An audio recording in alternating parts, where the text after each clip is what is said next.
Yeah.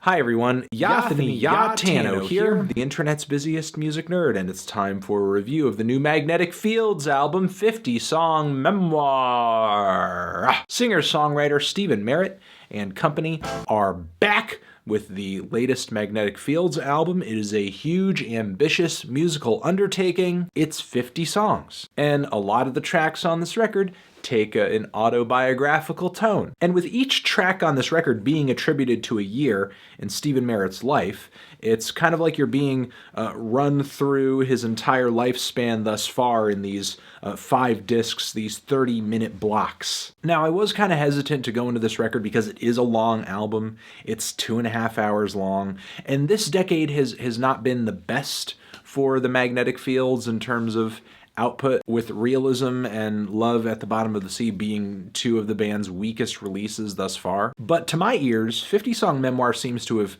lit a fire in Merritt's songwriting again. The dry, quirky, hilarious charm of the band's music is back in full force on this thing, which actually makes the entire listen of this record pretty easy. The album doesn't feel like it's 2.5 hours long, at least to me, and there's really no reason to sit down and listen to this entire record in 1 or even 2 sittings. You could pretty much take the album disc by disc by disc, just kind of listen to your favorite disc of the album over and over and over. So listening to this album in the way you would traditionally listen to any other album, probably not the best way to go about it. You're most likely guaranteeing that you're going to have a bad experience with this thing. Best to kind of just take this record at your own pace and get to know each disc before you move on to the next one. Now, I could get completely bogged down in this review and make it way longer than it needs to be by individually describing each track on the record, what goes on lyrically, what goes on musically,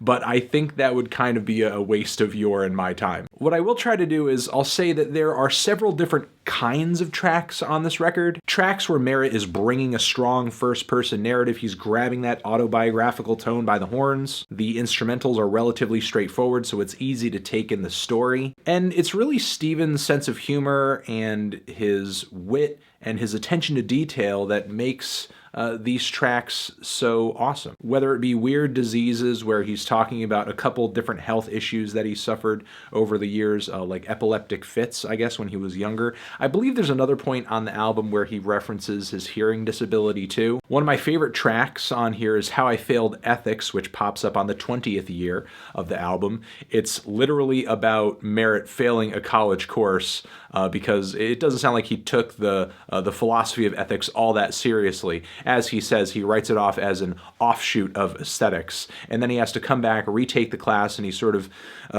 devises his own made-up ethical system that's not based in history or in religion either.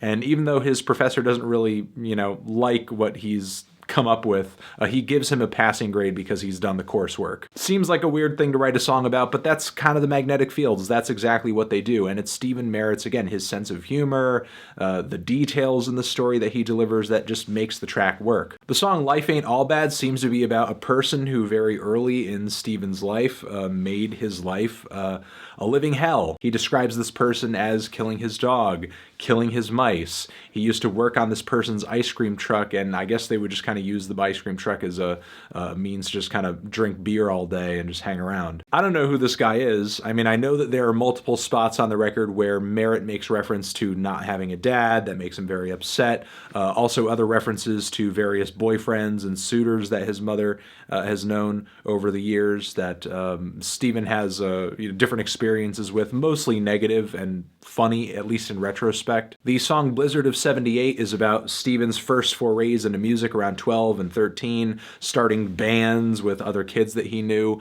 and this instrumental is purposefully ugly and distorted and really dissonant and just not very pleasant on the ears, as to kind of make fun of just how rudimentary and bad some of the music was that he was writing and I guess trying to orchestrate when he was a kid. He makes a reference in the lyrics lyrics of these bands, this particular band that he was in, making the Cramps sound orchestral and making the Shags sound like the band Yes. And there are other tracks on here where it's about Stephen Merritt being a 20-something free spirit musician who's broke as fuck. Now that's kind of one set of tracks on this album. There are others that aren't so much about Stephen, but sort of infatuations or life and historical events that happened during that year that I guess struck him as significant enough to reference them in an entire song on this record. Whether it be the death of Judy Garland in 1969, on the song Hustle 76, we have a 10-year-old Stephen Merritt who is just an avid disco fan, and he just kind of just pours over how much he enjoys disco music here. On the track that represents 1980, he kind of waxes poetic a little bit about his infatuation with the New Romantics movement. The song Rock and Roll Will Ruin Your Life is not only a comment on rock and roll itself and the culture, the lifestyle, but also kind of a comment on his no good Nick dad. On this same disc, we also have the song How to Play the Synthesizer. It makes sense that a lot of the tracks on the second disc of this album are directly music related and are about Stephen's musical experiences, because these are sort of his formative years that put him on the path to become a professional musician and writer in the first place. Earlier and later on the album, we have Stephen tributing a cat named Dionysus, who I guess he had great affection for when he was very young, but the cat apparently hated him. There are a couple other tracks that, if you just listen to them on face value, they don't really seem like they make sense in this memoir album, but when you actually look at the year that they came out, you can kind of put two and two together and be like, oh, okay, that's why he would be singing about that at this age, like the track Why I'm Not a Teenager, or on the song that came out for the year 1990 on this album, where Merritt is essentially singing about kind of this prolific and constant songwriting process he was going through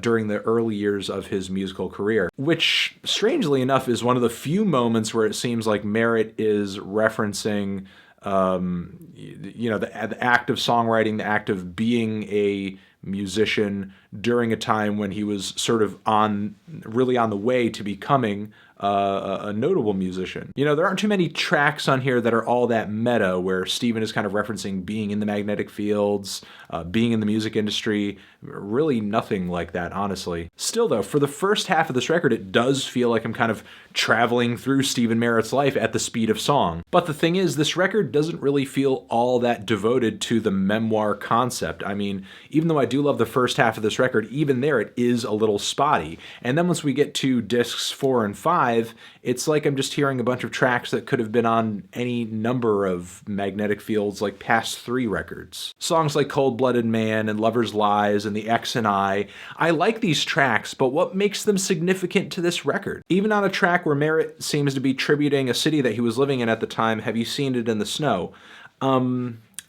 Romance and relationships and places have long been an inspiration for Merritt's music.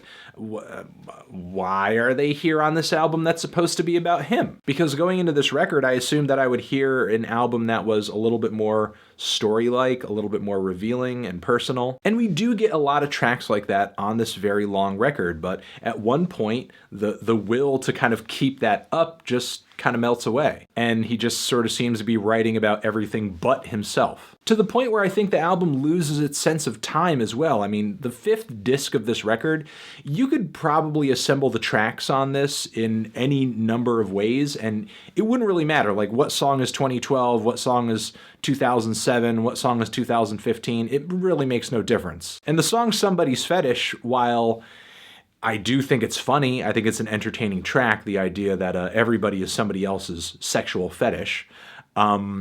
What significance does this track have as a closer? And I guess one more gripe I have about the album is that you do have a lot of tracks on here that go down these weird musical detours into disco or lopsided circus music or sitar, psych, desert rock, pop, which isn't anything entirely new for the Magnetic Fields. I mean, stylistically and musically, they've always been a pretty diverse band, usually for the purpose of highlighting the story or the tone or the emotion of a track. But as they embark on different musical adventures, they kind of keep the instrumentation sort of rudimentary and very primitive and messy to kind of keep that amateurish charm that's made the band's music so great over the years. But with 50 slots to fill on this record, there are so many songs like this that just feel like it's just so many left hooks all at once. It just kind of creates this uneasiness about the record, this constant inconsistency. And some of the ideas, the instrumental concepts on these songs do come off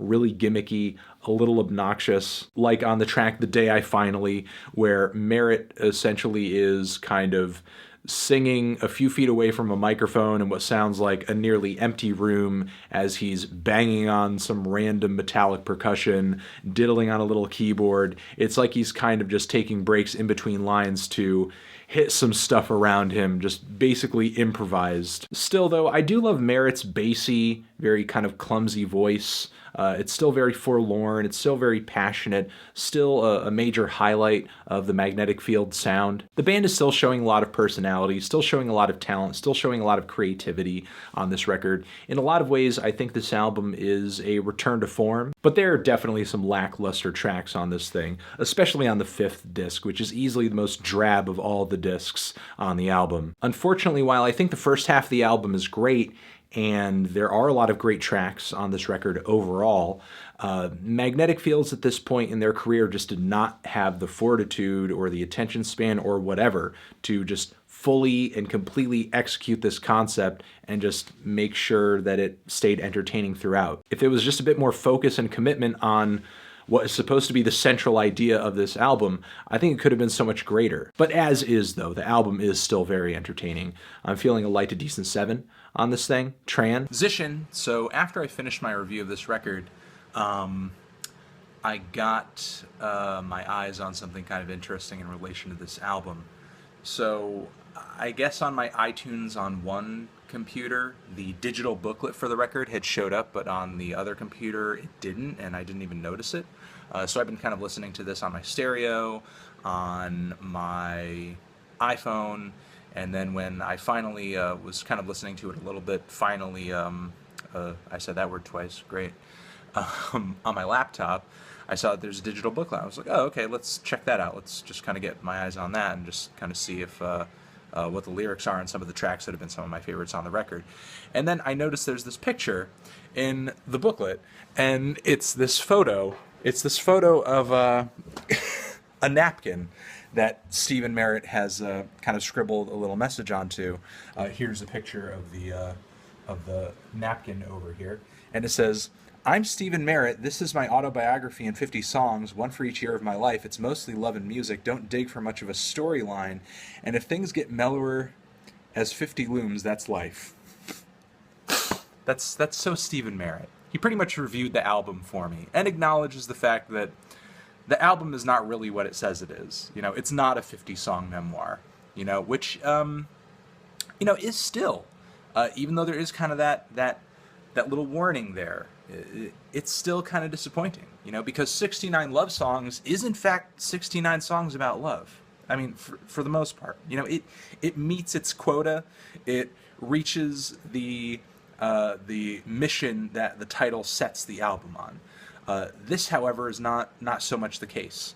Mellower toward the end, totally understandable. I get it. You're moving through different passages through your life. Different passages should sound different on an album of this magnitude, of this concept.